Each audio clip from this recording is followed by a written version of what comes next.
मित्रांनो, इजिप्तमधील पिरॅमिड म्हणजे रहस्य कथांचं एक भंडारच आहे। The great pyramid of Giza जगातील 7 आश्चर्यापैकी एक आहे। सुमारे 4000 वर्ष जुना पिरॅमिडचा इतिहास आहे, मात्र आजही या पिरॅमिडचं रहस्य कायम आहे। मित्रांनो, गिझा पिरॅमिडची उंची जवळपास 450 फूट इतकी आहे। हा पिरॅमिड बनवण्यासाठी 23 लाख दगडांचा वापर केला गेला आहे। याचं वजन 5 अब्ज 21 कोटी किलोग्रॅम इतकं सांगितलं जातं।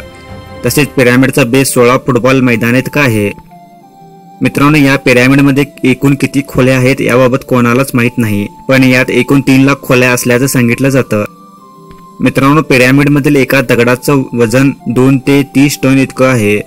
काही दगडांचं वजन 45 टन इतकं सुद्धा आहे। मित्रांनो, महत्त्वाची गोष्ट म्हणजे आधुनिक काळात क्रेनच्या मदतीने फक्त 20 टन इतका वजनी दगड उचलला जातो, म्हणजे त्याकडे टन दगड उचलणे म्हणजे मोठं रहस्यच आहे। मित्रांनो, हा पिरॅमिड अशा ठिकाणी तयार केला आहे की इस्रायलच्या डोंगराळ भागातून सुद्धा याला पाहता येते। तसेच असे सुद्धा म्हणतात की हा पिरॅमिड चंद्रावरूनही दिसतो। मित्रांनो, ज्या ठिकाणी हे पिरॅमिड बांधले गेले आहे तो पृथ्वीचा मध्यभाग आहे। इजिप्तमधील 3 पिरॅमिड हे अशा प्रकारे बनवण्यात आले की ते आकाशातील 3 ध्रुवीय तारे सुद्धा दर्शवतात। याचा अर्थ असा निघतो की गिझा लोकांना तारेविषयी वर सुद्धा सखोल ज्ञान होते।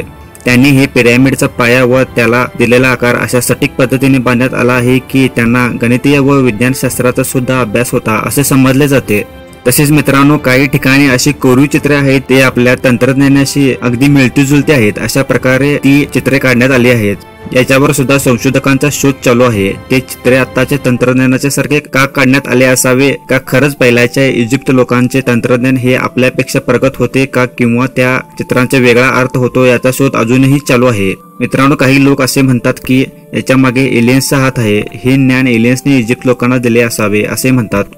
इजिप्तमध्ये पिरॅमिडमध्ये लपलेले हे रहस्य आहे। याच्यावर अजूनही संशोधन चालू आहे। पुढे भविष्यात आपल्याला याच्या रहस्याबद्दल अजून काहीतरी समजण्याची शक्यता असू शकते। मित्रांनो, व्हिडिओ आवडल्यास लाईक करा, तसेच चॅनलला सबस्क्राईब करा। धन्यवाद।